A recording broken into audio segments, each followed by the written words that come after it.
Good afternoon, New York, and the rest of our listeners around the globe. My name is June Stoyer, and I'm the host of the Organic View Radio Show. Our podcast is available on iTunes, Zune, and you can also visit our website at www.theorganicview.com. If you have any questions for our guests, there are many ways you can contact the show. You can post a question on our wall on Facebook, Skype us, send us a tweet on Twitter to @TheOrganicView, or you can contact me directly at June Stoyer. If you'd like to be on the show or would like to find out about sponsorship opportunities, please contact us at questions@theorganicview.com. Cheese is something that people of all ages love. However, it is a food that not only consists of some of the bad fats, which are not heart healthy, but is also derived from animal products which contribute to animal cruelty on factory farms. On today's show, I have the pleasure of welcoming back one of my favorite best-selling vegan authors, Mr. John Schlimm. We're going to talk about his latest book, The Cheesy Vegan. So I'd like to welcome back John Schlimm. Good afternoon, John, and welcome back to the show. It is so nice to have you. Hey, I am so excited to be back with you. I love our visits. Well, let me tell you, you managed to get my audience drunk with your last book, The Tipsy Vegan, and now you have The Cheesy Vegan. So what can they expect next? The Sexy Vegan? I think that's actually already been done. I think that's out there. No, I'll let someone else do that. But I am actually working on something new, and it's beer themed. So I'm returning to my roots. So stay tuned. Speaking of which, for people that are not familiar with your work, and I know that it's hard to believe that people are not familiar with everybody that's on the show, but I receive emails from people that are in places like Rwanda and remote parts of Australia, all over the world. So, it's a great thing because people are constantly discovering so much information, especially about veganism, that before it was basically available only through people that you knew. Right. So could you just take a couple of minutes and just explain to our audience how you became a vegan, a little bit about your background, because I think that's really, really important, and also why you decided to write The Cheesy Vegan. Yeah, actually, I come from a part of Western Pennsylvania, which is anything but vegan or vegetarian. When I was growing up, those words were not words that I ever heard. In fact, I am the son of a former butcher. Growing up, my dad had a meat processing business, which was particularly active during deer hunting season, though it's always a hunting season where I come from. But deer hunting season takes place right after Thanksgiving. And so when I was like 7, 8, 9 years old, I tried my hand at the different jobs in the meat processing business, whether it was skinning or cutting or making the sausage. And, when your nose is at about table level with what you're doing, especially that, it didn't go so well. And I knew that I wasn't cut out for this, but I really didn't have the understanding to really explain those feelings. So I was eventually relegated to the front desk, where when the hunters came in, I would write down what they wanted done with their deer. And that was my first official paid writing gig. So I think it's almost poetic that I went from that as my first official paid writing gig. I think Dad paid me about $3 an hour to now writing vegan cookbooks. We were kind of like the original Buck dynasty in that sense. So it's been an interesting journey, and I don't regret having that background, because it's really given me an understanding that I think a lot of other vegan authors, especially cookbook authors, might not have. But, several years later, in my 20s, I started writing cookbooks, but they weren't vegan, as neither was I at the time. And the interesting thing about it was, the more I wrote these cookbooks, the smaller the meat portion started getting on my plates, because those words, when I would be out traveling, doing book tours, those words, vegan, vegetarian, factory farm, they started popping up on my radar, and I started taking notice of them. But then I read Jonathan Safran Foer's incredible book, Eating Animals, which I'm sure a lot of your viewers and listeners have also read. And on page 266, he's writing about Thanksgiving turkeys. And he basically says that these beautiful, intelligent birds and really all factory farmed animals go through this life unloved. And when I saw that word unloved, that was the light bulb moment that so many of us talk about. That was the click over. I got a pen and I circled it. I got a highlighter and I highlighted it. I never wanted to forget that word. That was my rallying call. And if you look at the identical dedications in each of my vegan cookbooks, you'll see the allusion back to that word, because they all read to all the animals, so you know that you have not passed this way unloved, which was a sentiment that I also got to express on the Ellen DeGeneres show. And it was such a fantastic moment to be able to express that to my millions of neighbors across the country and really across the globe. So that, is basically my journey to vegan. So it's been an interesting one for sure. I think it's important that people understand it's not something that happens.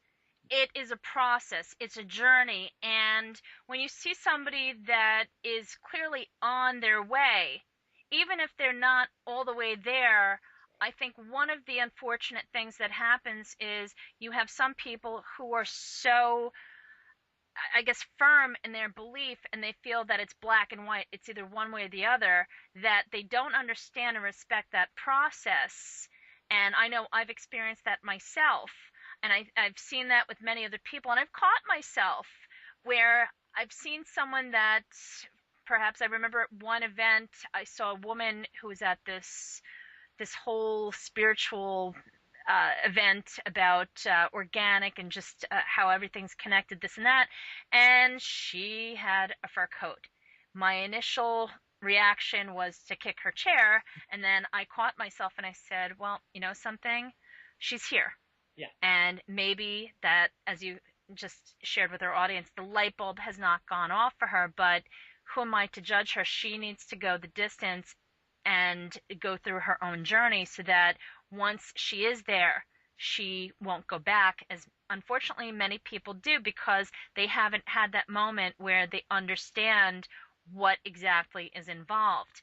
Now, for many people that don't understand why cheese is not such a great thing anymore, as far as, I mean, they get the health component as far as why it's not healthy for the heart, but they don't quite understand why it's such a big deal when it comes to animals. So can you just share with our audience some of the issues that you feel compelled to talk about when you lecture, as far as what people really should know about consuming cheese, the traditional cheese? Sure.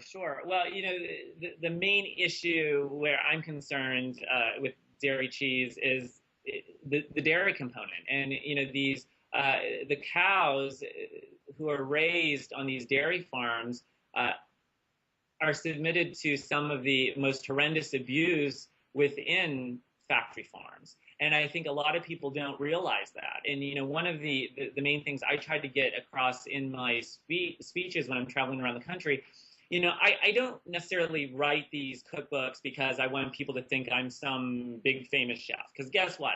I'm not a chef. I am just a normal, average guy, just like everybody else. I love delicious food, and you're going to find that in my cookbooks. But I write these cookbooks so that on some level, those animals know we're there with them, that they're not alone, that, in some sense, we are right in there in those cages with them, our arms wrapped around them, whispering, I love you into their ears. And, my heart breaks every day for these animals. And it's really one of the main reasons I do what I do, because I want them to know that they have someone on their side, that they're not going through this life unloved. I wish I could keep them from undergoing all the horrendous torture that they are. But at least I know that I'm doing something to help them, as are millions of others, because like you said earlier, people from all over the world are starting to come together in this vegan movement to really, better themselves health-wise, as well as the planet and our fellow living beings. So that's the main thing.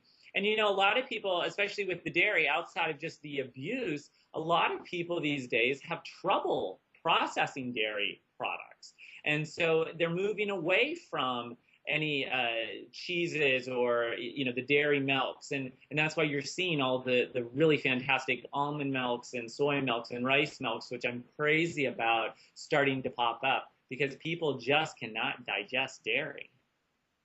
I think that's primarily because of the process that's involved. I mean, what the dairy farmers are doing, there are many dairy farmers that are wonderful people that do care for their cows.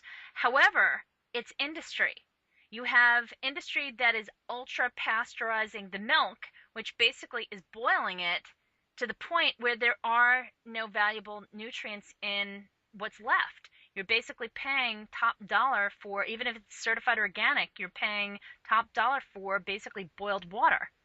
And secondly, let's talk about the enzymes for a minute. When it comes to the enzymes that are used to coagulate the milk to produce the cheese, there's so many issues with these enzymes. Can you just share with our audience some of your knowledge about some of the processes involved with producing what's called rennet, which is in essence the enzymes? Yeah, I'll be the first to admit, I'm really not a scientist or a chemist. And, I think your knowledge is so incredible on these topics and the way you so easily convey them to your audience. For me, I just know that dairy doesn't work for me. And, I understand that there are all these things involved with it, but I have to say I'm not as knowledgeable on those aspects as certainly you are, and I appreciate the fact that you're sharing that information with everyone. We make a good team in that sense, because you have the science side covered, which is really not what I know, and I've got the recipes to sort of go along with it. So. Well, that's you and I have similar upbringings in the sense that you were the butcher's son, and I grew up on a farm, so we worked with butchers as well, and it's not easy, especially when you're surrounded by people who don't understand that. And I think more kids today have the luxury of knowledge because there's so much information out there, whether it's through social media, through more books that are not only current, but even your book, The Cheesy Vegan, so many recipes in there, especially your mac and cheese recipe. So many kids love mac and cheese. That's right. It's actually something that's featured on many restaurant menus. And the fact that you made such an easy recipe, I thought was just brilliant because it's a great way to introduce a plant-based diet to kids. And you have also so many other recipes. One recipe in particular is for pizza. Now, in America, pizza is one of the most commonly consumed foods, especially on Fridays. I don't know if it's because it's the end of the work week for many people, the end of the school week for many people, where they just want to do something with the family. It's just something easy, but your recipes are very easy, they're very kid-friendly, and I also want to mention they are very inexpensive.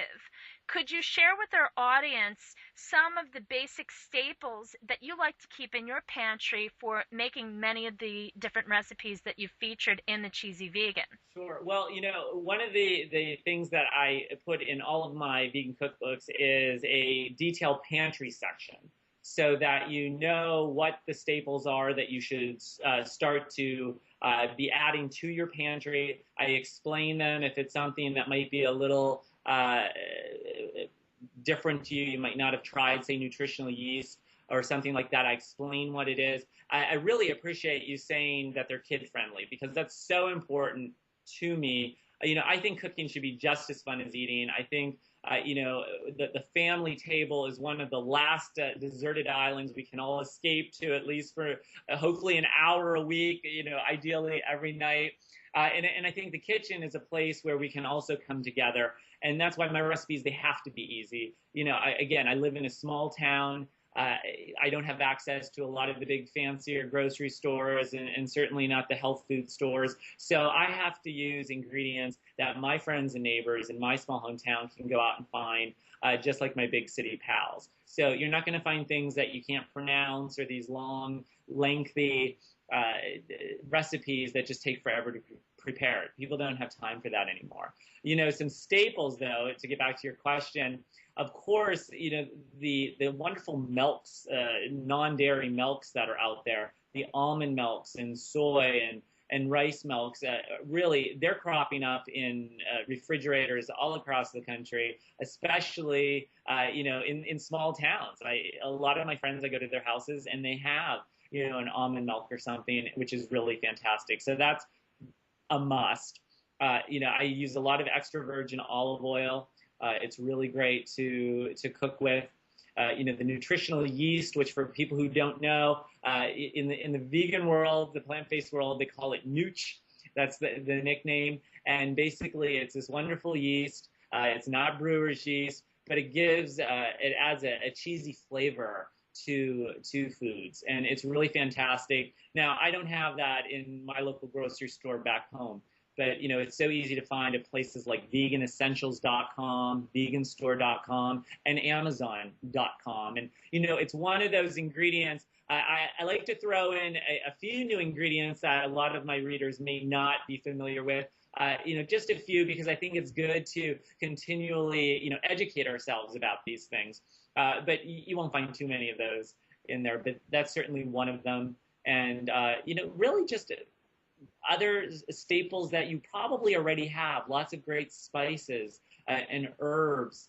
Another great product is there's vegan mayonnaise. There's a very well-known brand that's out there in stores, but I also provide a recipe in my book for homemade vegan mayonnaise. And that's another thing I like to do, especially for my small town family and friends. If there is an ingredient like vegan mayonnaise, which might not be in our stores, even though you can easily order it online, I like to provide a homemade recipe for it so that if they want to do it all at home, they can do it all at home. It's all about being easy as possible so you can get right to eating and the delicious food. Well, I personally appreciate the fact that you included the recipe for the vegan mayonnaise because it is quite expensive, and the thing is that you don't necessarily use a lot of it when you use it. So for some people, especially if they just need a small amount, it doesn't make sense to buy a jar of it when all you're going to use is maybe once in a while a couple of tablespoons, if that.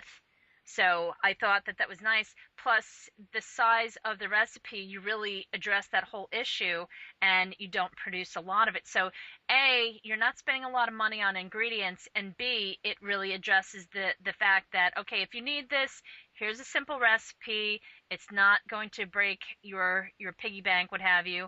And also, it's something that you can add to if you do need a larger quantity, but you're not going to waste anything. And I think the waste factor is really something that many people are becoming more concerned about because, especially here in America, we do waste a lot. And as a certified master composter, I can attest to that. We do waste a lot, which is quite shameful. One other recipe that I just want to mention is your vegan cream cheese recipe, which I thought was really lovely. It's something that I personally had not created prior to the Cheesy Vegan, so it's something that I've been looking for, but I hadn't quite gotten around to it because when you make the transition to a plant-based diet, if you will, and I don't like to use the word diet, but just plant-based living, certain foods you kind of just eliminate because it's the products that are on the market really are not that great. And so when you have an authentic recipe that's been tried and true, it's a welcome breath of fresh air. Personally, I would rather make as much of my food as possible because I know what goes in it. I know how fresh it is. I know that there are many people out there like me who want to be able to source their own ingredients and have the control of the quality as much as possible. So, and I do it for health reasons as well. I have very severe allergies, and I can't always take the chance that the manufacturer is going to do things and go the extra mile that I will. So I just wanted to thank you for that. Oh, well, I appreciate that. And, even I don't want anyone to be scared off by making their own cheese either. There are 2 dozen vegan cheese recipes and variations in the cookbook, and then about 100 uh, food recipes that you can use that cheese, or you can certainly, there are a lot of vegan cheeses popping up in stores, though you have to always keep in mind it's still processed, but it's getting better and better. So you can certainly use that. But I hope no one is scared off by the idea of making their own cheese, because certainly on my watch and in the Cheesy Vegan, they are also easy recipes. You don't need a chemistry degree to figure out these recipes like some I've seen. Basically, all of the cheese recipes in my cookbook come down to a simple mix, blend, let's set, and eat. And it really is that simple. And the ingredients are simple. I use cashews in a lot of them, tofu's used in some of them, spices and herbs, just things you probably already have at your house. You can make these cheeses. And usually you can make them within a couple hours because they do need to set, maybe, overnight. Some of them, they're best left to set overnight. But again, easy, easy, easy. And kids will have so much fun making these cheeses with you. And I think if you don't stress the fact that it's vegan, if you make it and present it so that it looks very appetizing, I don't think it's something that has to be part of the discussion, because I find that most people, if you don't say anything and they see something that looks really good, they're going to eat it no matter what it is. And then it could be an afterthought where you say, by the way, that was plant-based, or you don't even have to say it. No, I don't think you need to explain anything. And, when I first started working on the book, there were discussions as to how we would actually spell the word cheese. Would we, since it's vegan cheese, would we spell it with a Z at the end or a Z-E? And I, from the very beginning of those discussions, said, no. This is cheese. It's cheese. We don't need to have weird spellings or lengthy explanations about it. It's cheese. Just like different companies make different kinds of, say, dairy cheddar. Well, this is, I have a great cheddar recipe in the book. It just happens to not be dairy. So, I want people to really, think of it in that way. There's nothing strange about this food, and this. With my cookbooks, I've worked very hard to blast through these silly stereotypes that vegans are weird and mysterious, and that we eat something akin to hummus smeared on cardboard, using ingredients that can only be found in some obscure health food store on Mars. On my watch, that's never going to happen. I want good, wholesome, delicious food, and it has to be easy, and certainly this is no exception. And I'm just so excited to be sharing these cheese recipes with everyone out there finally.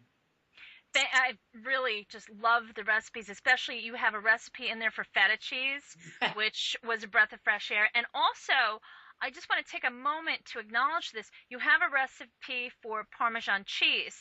Now, what most consumers are not aware of is that the Parmesan cheese that's on the market, the average, I'm not going to name names, but the average container, start reading the labels, because it's not even cheese. And this is one of the issues that I have.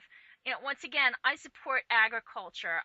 I grew up on a farm. I will always have loyalty to our farmers, and I'm in support of making the farmers' lives easy.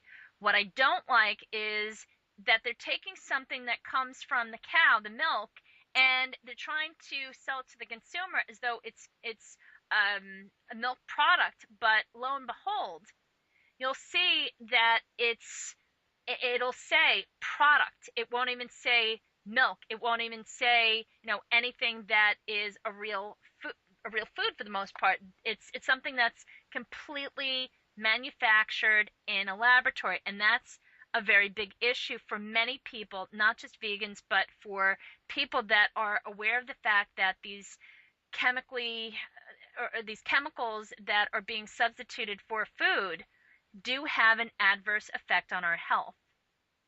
Yeah, and for my Parmesan recipes, I have my little cheat sheet here with the book.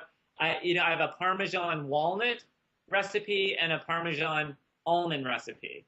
So simple, so easy, done in seconds, and you can put it on anything you'd put your regular Parmesan on, and then some. So I thank you for pointing that out. I really wanted to give my readers a good basic library of homemade cheese recipes that they could go to at any time, and then the food recipes that they could use on a daily basis using those cheeses. Out of all the vegan cookbooks that come across my desk, and I've done over 1,000 interviews to date, especially since I have over 3 million listeners at this point, let me tell you, I see so many different recipe books, and I have not seen one book that was this comprehensive when it comes to cheese. You have a myriad of recipes that really will appeal to kids, that will appeal to our carny friends that would never even give anything vegan a second thought. But the recipes are so easy and they do taste like the traditional cheese. So that's something that is so welcome, especially since there are so many recipes out there that basically will make you waste a lot of money. So it's nice to have a reference like the Cheesy Vegan, where if you're looking for a particular type of cheese, or as you pointed out, the mayonnaise, or even your dressing, the salad dressing that you have in actually your grilling book. Yeah. You have included some of these other recipes, which are great because it gives people some options. So I just wanted to take a moment to acknowledge that and thank you for doing that. John, it's always wonderful talking to you. Could you just take a moment and share with our audience your website and possibly a little sneak peek at some things that you have brewing? Sure. With every pun intended. Sure. My website is johnschlimm.com, and I hope everyone will connect with me there. All of my social media links are on there. So please come find me on Facebook and Twitter and Instagram and Pinterest. I know you're on all of them, and it's so fun connecting with everybody. It helps the world get a little smaller. I am working on my next book. I just finished the manuscript, and I am returning to my roots. It's going to be a beer themed book, and I can't give away too much, but it's going to be a really fascinating and tasty new take on bar snacks, along with about 1,000 beer pairing suggestions. So all of the dishes will be paired with different beer styles that I suggest you try with them, and I'm of course having a great time working on this book. I'm sure the tasting part of the creation of the recipes has got to be fun. My days of the tasting and the creation of the recipes, it's sometimes you get the recipe within the first or second try, but sometimes it's like, okay, that's why we have taste testers. So it's always great to have them. But in any event, every book that you do put out is always a wealth of information, and especially your previous book, Grilling Vegan Style, was fantastic. So many of my listeners really enjoyed that. And then the Tipsy Vegan, how can we not forget that? That basically got everybody feeling really good and happy about cooking plant-based style foods. So on that note, John, thank you for coming back on the show, and I look forward to having you come back in the future. You're always a pleasure to talk to. Well, thank you so much, and thank you for everything that you do to make this world a better place for all of us. I really appreciate it, and I know all your listeners do as well. Thank you, John. You're very kind. And folks, thank you for tuning in. This has been June Stoyer with the Organic View Radio Show. Have a great afternoon, everyone.